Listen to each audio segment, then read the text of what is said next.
Hello guys, welcome to the channel. Bob here, and welcome to a new video. Now I'm going to try and do something different today.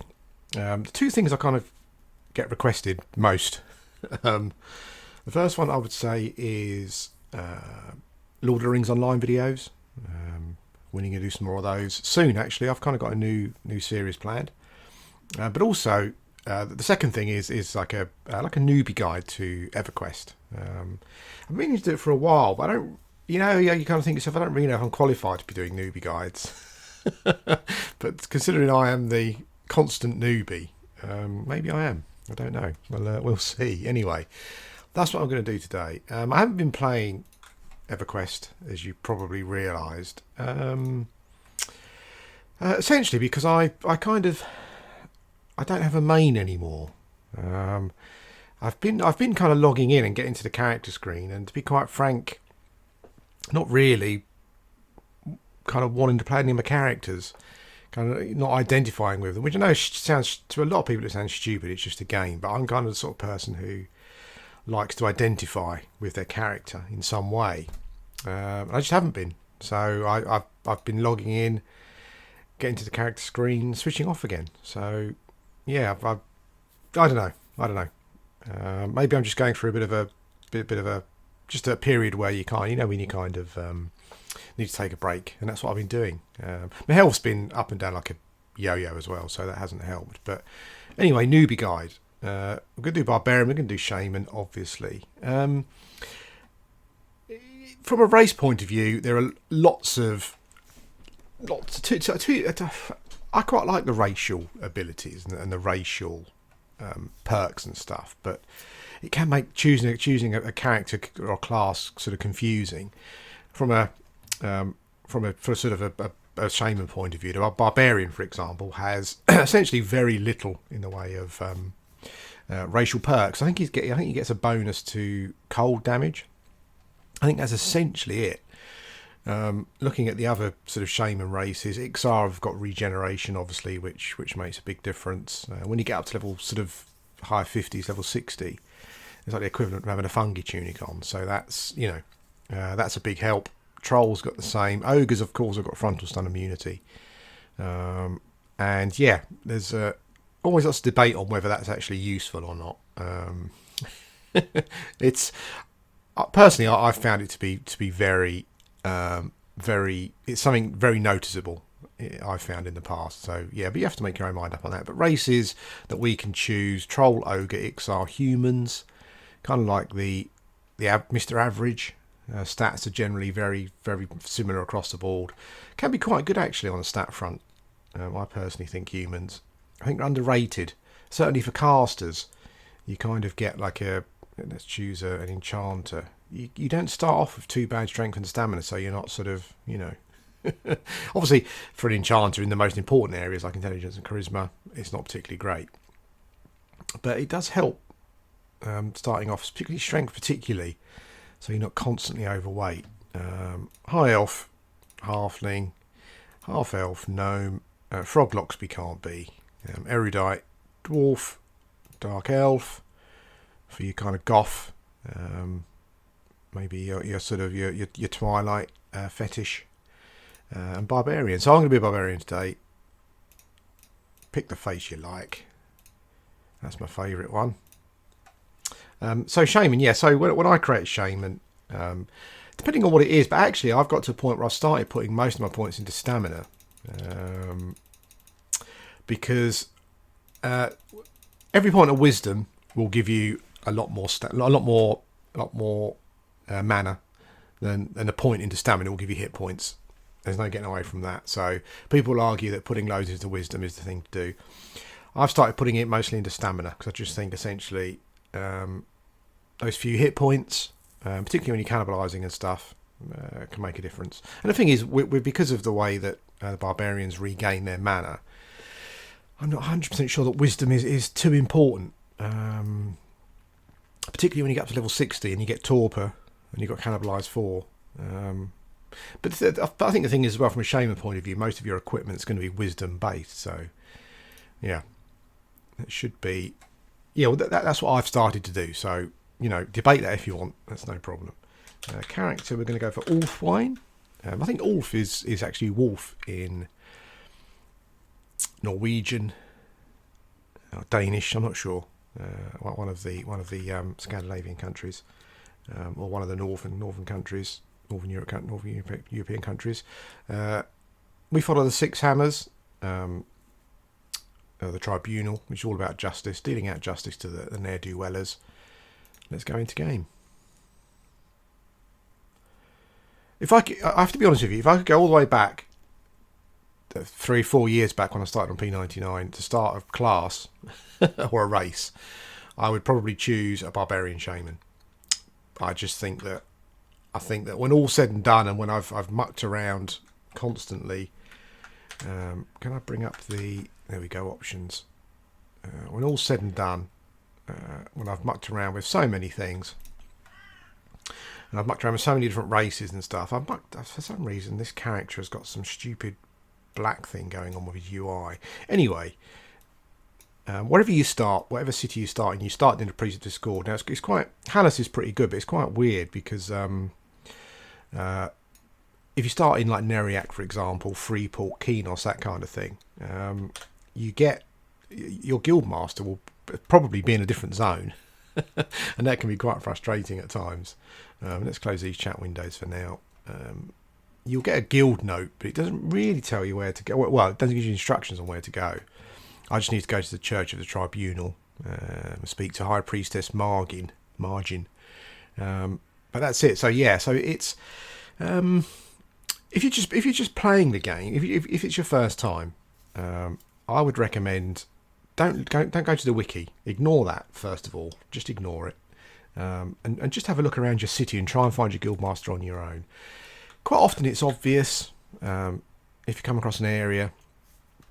Well, basically go into an area and just right click on people essentially, and they will tell you if they're what guildmaster they're from, and if they're part of your guild, or if you're part of their guild, you'll get like a training window come up. So yeah, try to avoid the wiki if you're starting out. That's one of the recommendations that I would make. So UI, yeah, pretty much do whatever you want. All the windows are movable. I quite like to have all of my skills and stats and stuff in the middle of the screen here. I don't know why. It's just it's just what I do.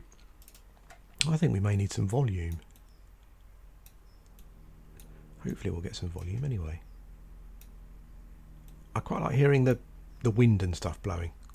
Some of you may not, but we'll turn the sound up a little bit. Yeah, I look all my bits in the middle.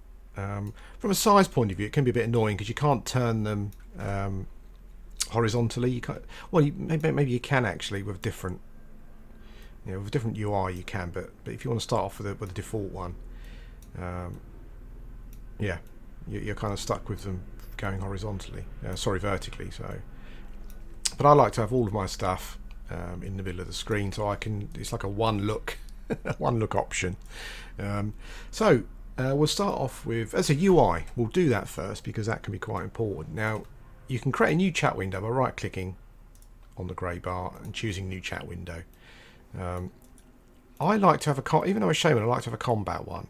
So if you go to filters, melee, your hits. So my hits will now go to this window.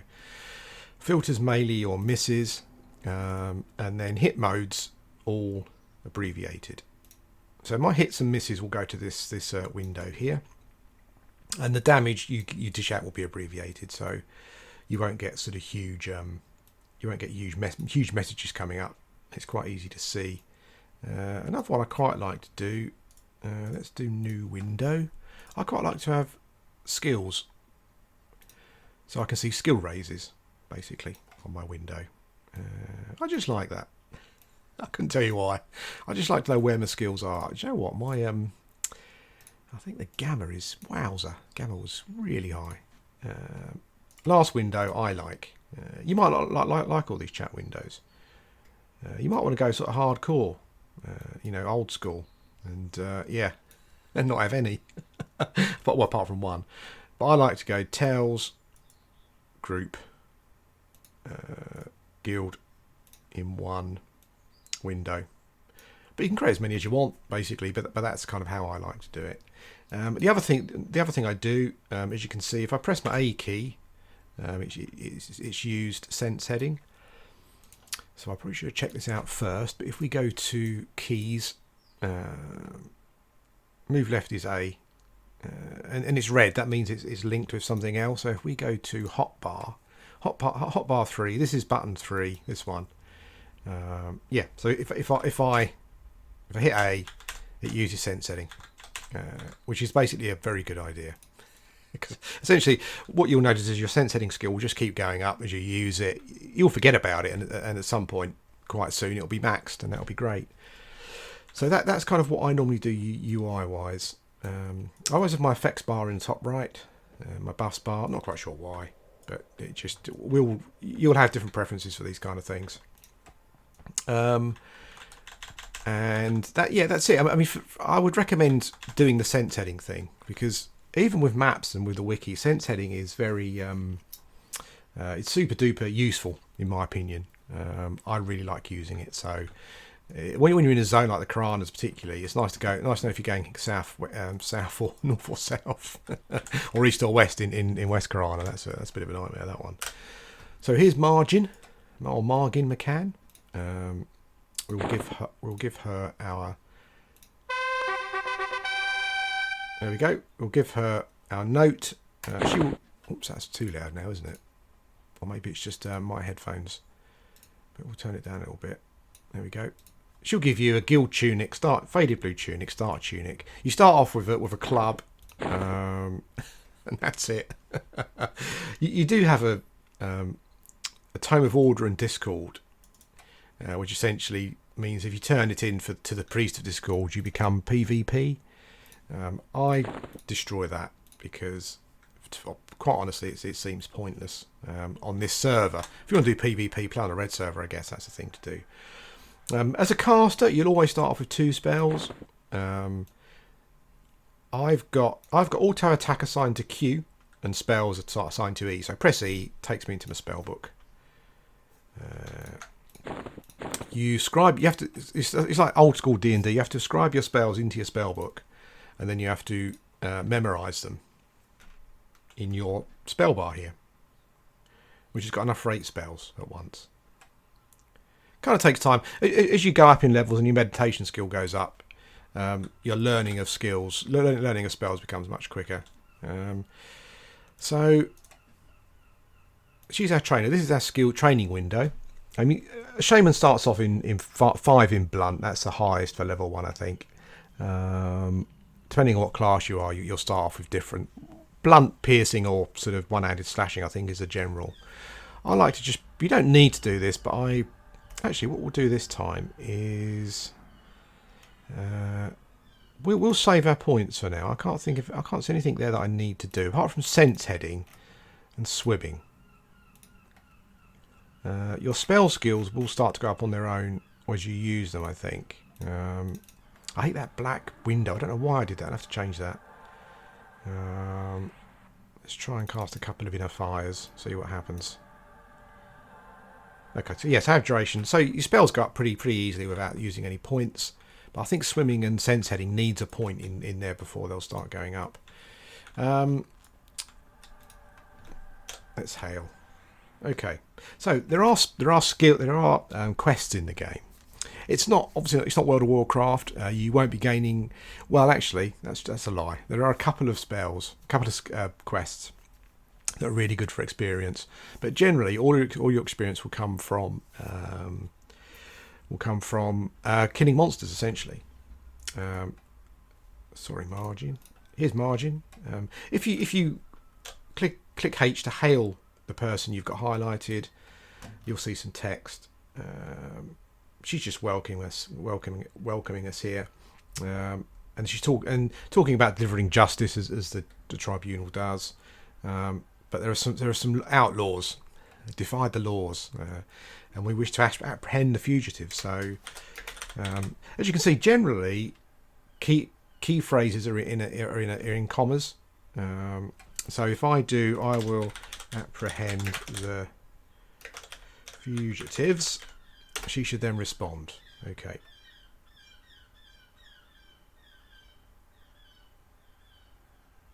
Okay, so she wants to know, I am a young shaman.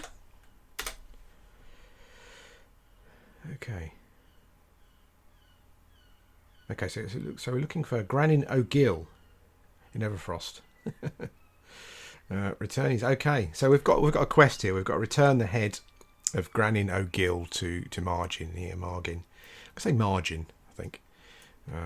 Please correct me on the pronunciation if that's wrong. So that's a quest. What I would generally do, I think, which is, oh, okay, that's interesting. I don't know what level he is, but if I kill him, I'll get a Spirit of the Bear spell. Awesome. Okay, Spirit of the Bear is level 9. You get at level 9, I believe, which means that this guy may be too tough for us at the moment. But most cities will have some quests, so generally go around just hailing people. Again, you could cheat and use the wiki, but explore your city. Just go up to someone, hail them. They'll have stuff to say. So we found another quest here. What have we got? Okay, so Seamus Felligan here wants me to deal out swift justice upon evil races like the ice goblins. So we will go, what ice? You can kind of role play here, I guess. I will deal out. You'll have more fun. I will deal out swift justice to the ice goblins.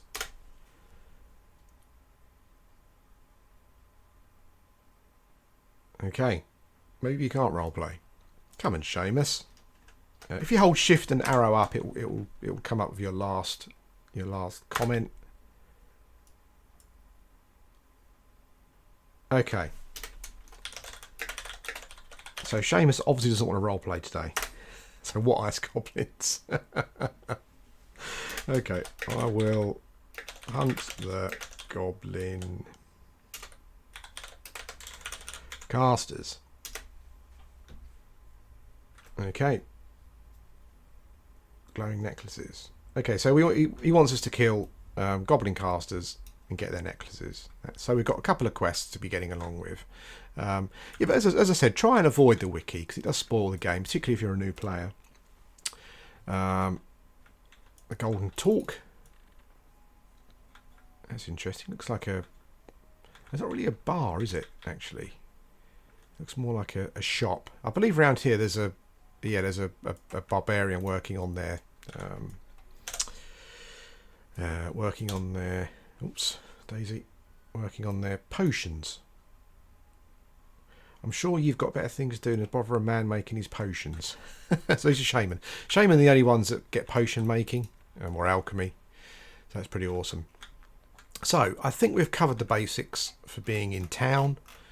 We're completely naked, as you can see, apart from our tunic. Your basic tunic never shows up on the model, fortunately.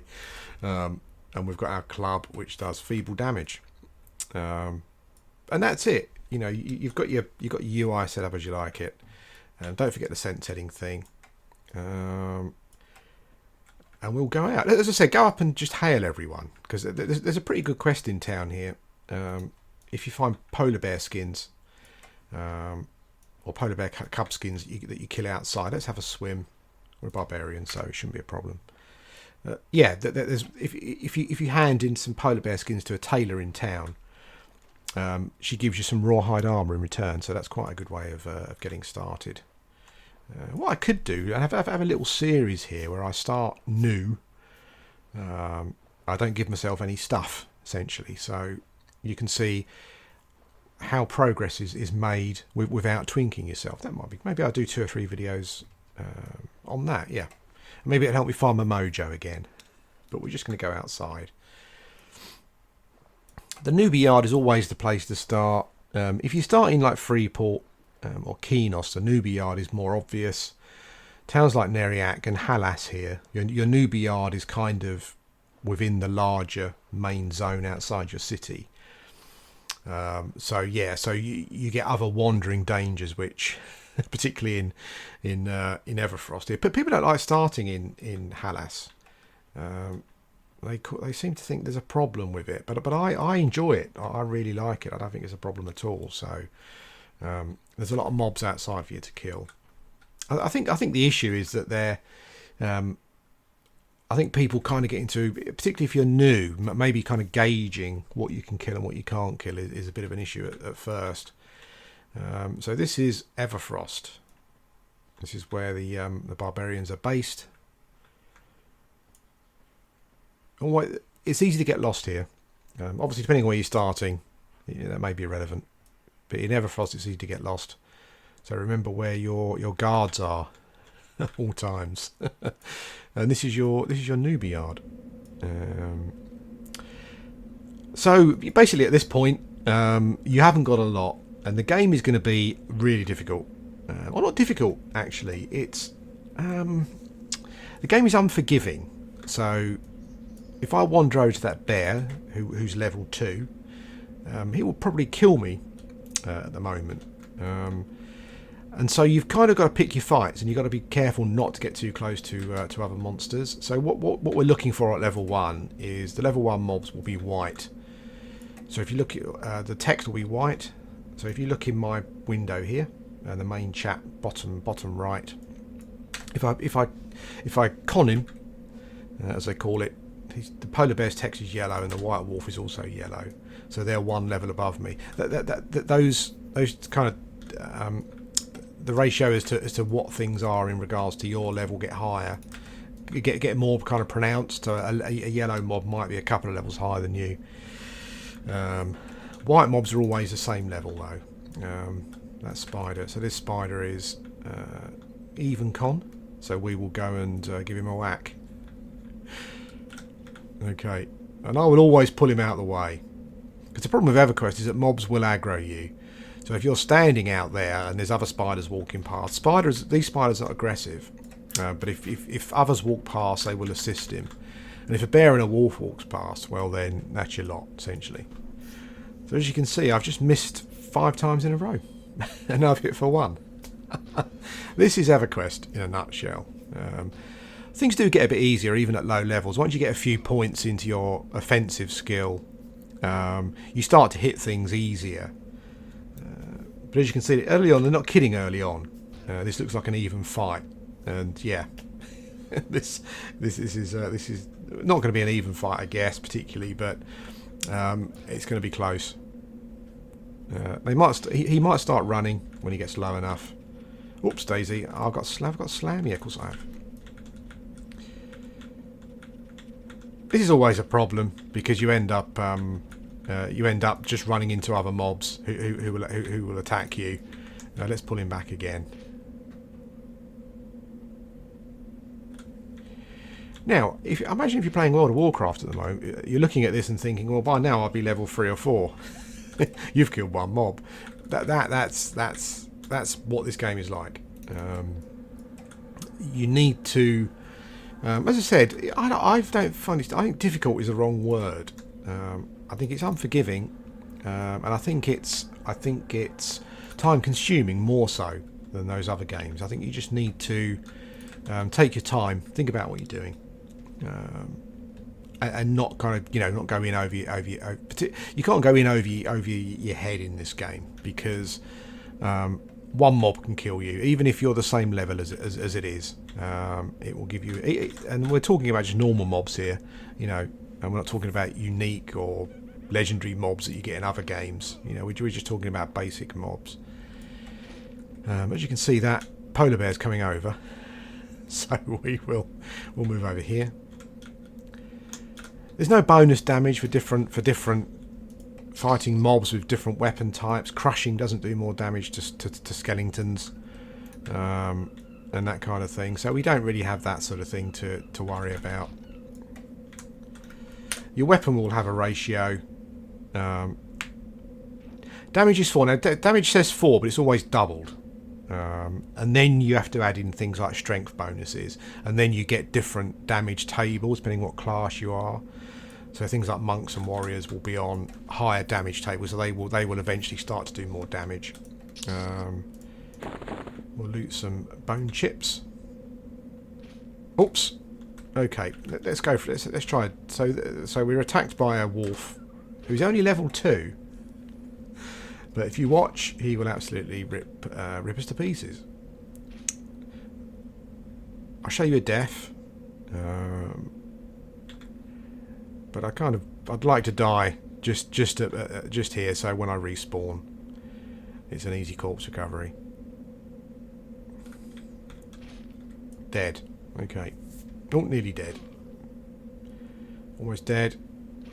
Dead. Okay. So as you can see, that's a mob 1 level higher than us, and he pretty much whooped us. So yeah, you've got to play sensibly and just think about what you're doing. So there is a bind point. When each new character will have a bind point. All barbarians will spawn here, essentially. And you've dropped all your stuff. You're now carrying nothing. So you need to go and get it. So if I'd have spent 10-15 minutes running somewhere and died, I would have spawned there, and I would have had to have done that run again to get all of my stuff, which is another thing. Kind of time sinking and that kind of thing in these MMOs was big back in the sort of 90s, late 90s, early 2000s. It's just the way they were designed. I guess they were mostly worried about the mob people going through the content really quickly. So they needed to find kind of like roadblocks and time sinks for you to, just so that you didn't get somewhere in 1 or 2 months and you ended up kind of stopping playing the game. I'm sure people did, but yeah, I guess at the time they thought it was a good designed decision. So that was a relatively easy corpse recovery, as you can see, but they can be a nightmare. Particularly, some classes can bind themselves, like a shaman can, at level 14, I think. Melee classes, warriors, monks, shadow knights, paladins, rogues, that kind of thing. They can't bind themselves, so essentially you end up.